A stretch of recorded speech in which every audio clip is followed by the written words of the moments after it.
Então a primeira opção dos produtores para o protagonista não foi Harrison Ford? Fique atento até o final do vídeo com 19 curiosidades de Indiana Jones e os Caçadores da Arca Perdida.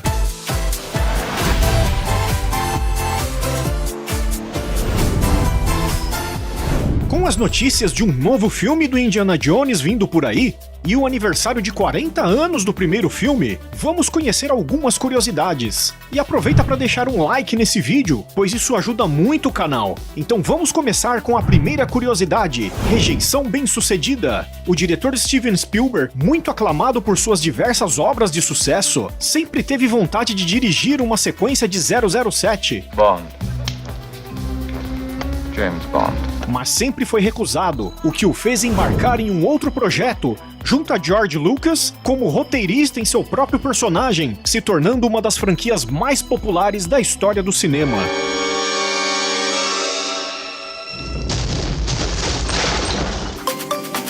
Lutador e galanteador.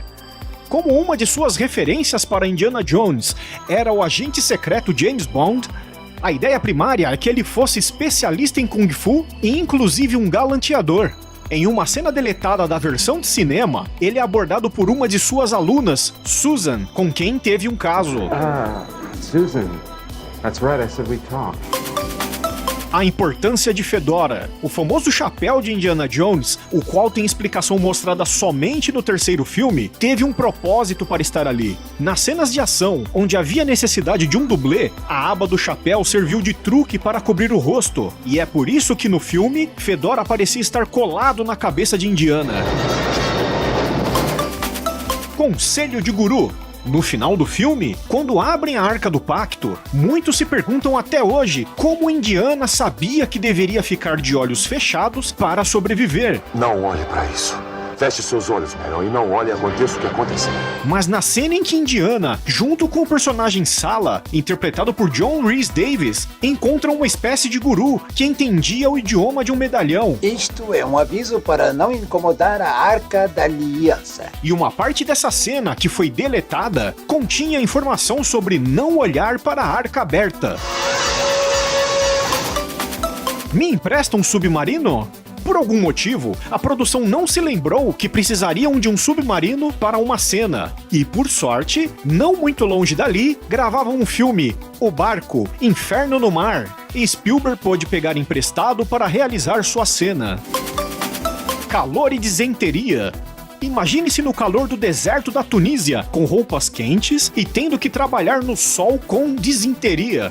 Sim, esse foi o caso da cena deletada, em que Ford simplesmente não conseguia completar a cena do combate, pois tinha que correr ao banheiro a todo momento. E então resolveu improvisar para agilizar, e a cena, com seu ar de ironia, se tornou uma das mais icônicas de Hollywood. Ainda bem que a disenteria não ocorreu nessa outra cena, não é mesmo? Inspiração. Indiana Jones teve referências nos filmes dos anos 30 e 40, como As Aventuras de Red Ryder, mas sua inspiração principal foi num filme de Charlton Heston, de 1954, O Segredo dos Incas, onde seu personagem, Harry Steele, busca um tesouro perdido em Machu Picchu. Ferimento real. Na cena em que Indy luta com um soldado, uma das hélices do avião acaba acertando Harrison Ford e rompendo os ligamentos de seu joelho.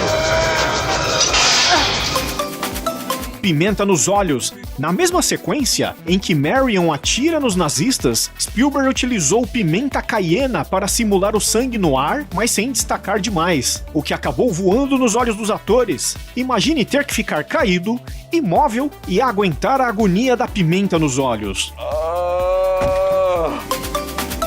Easter eggs. Tendo George Lucas como roteirista, não poderiam faltar referências a Star Wars. Então, quando Indiana foge dos aborígenes, o aeroplano usado para transporte tem as iniciais OB-CPO, um anagrama para os nomes dos personagens Obi-Wan Kenobi e C-3PO. Em outra cena, quando Indiana e Sala adentram o Poço das Almas, em apenas uma fração de segundo, é possível notar a gravura de C-3PO e R2-D2 de Star Wars. Arma obrigatória. Steven Spielberg fez questão que fosse utilizado um chicote como arma pelo simples fato de ficar bonito no pôster. Mas para torná-lo prático, tiveram muito mais trabalho do que se imagina. Harrison constantemente rompia os chicotes em seus treinos e nos mais de 30 modelos produzidos, eles tinham tamanhos diferentes de acordo com cada cena, medindo de 1,80 m nas cenas de ação até mais de 5 metros em cenas como essa. Mistério mantido.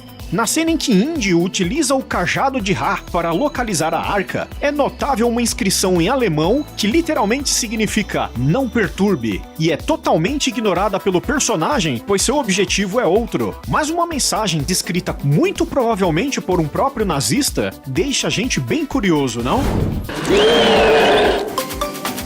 Cobras e lagartos.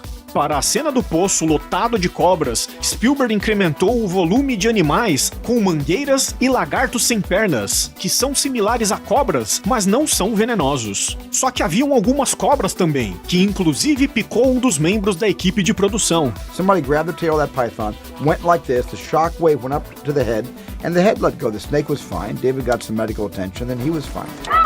E a cena em que uma naja encara Indy bem de perto, havia uma grande placa de vidros dividindo, e seu nítido reflexo foi removido digitalmente na versão masterizada de 2003. Referência pessoal. A princípio, o nome do protagonista seria Indiana Smith, mas Spielberg, com medo de fazerem ligações com o nome Nevada Smith, um clássico do western de 1966 com Steve McQueen, resolveram então alterar para Jones. Apenas Indiana não poderia ser alterado, por ser uma homenagem ao cachorro de George Lucas, um malamute do Alasca, que também serviu de inspiração para o personagem Chewbacca. Vilão cibernético. O agente da Gestapo, Major Arnold Ernest Toth, interpretado por Ronald Lacey, originalmente seria um ciborgue, com um braço mecânico que se transformaria numa metralhadora e uma antena de rádio em sua cabeça. A ideia não entrou no longa, mas foi cogitada para o terceiro filme e acabou num livro de suas aventuras, Indiana Jones e o Mistério do Monte Sinai. Poder da fêmea. Para a sequência em que o personagem Satipo, interpretado por Alfred Molina, tem as costas cobertas de aranhas. No primeiro take, as aranhas macho não se moviam, então um especialista disse para usar uma tarântula fêmea, e o resultado vemos registrado no longa. A mosca. Na cena em que Indy aborda os nazistas com uma bazuca, René, interpretado por Paul Freeman, tem uma mosca entrando em sua boca. A sua persistência surpreende até a mim! E não se vê mais ela saindo. Quem notou, sempre quis saber se o ator realmente engoliu a mosca, mas de acordo com o mesmo, no take original aparece a mosca saindo, mas Spielberg preferiu cortar de propósito.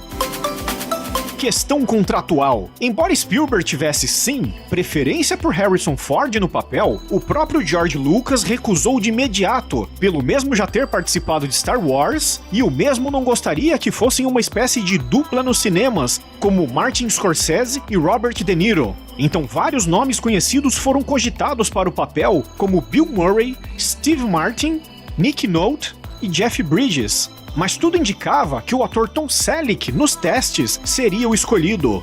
No entanto, seu contrato com a CBS para a série de televisão Magnum não permitiu que ele prosseguisse como Indiana. Então Spielberg, após ver as cenas originais das gravações de O Império Contra-Ataca, reforçou que o ator de Han Solo sempre foi o ator perfeito para o papel, e ele provou isso tornando-se uma das mais icônicas estrelas de Hollywood.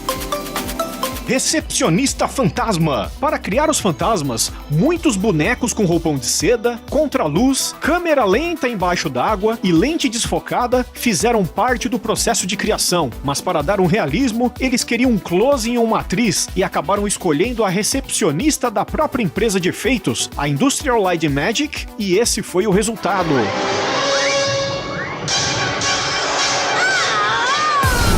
E aí, curtiu esse vídeo? Então comente aqui embaixo o que achou e ative as notificações para não perder nenhuma novidade.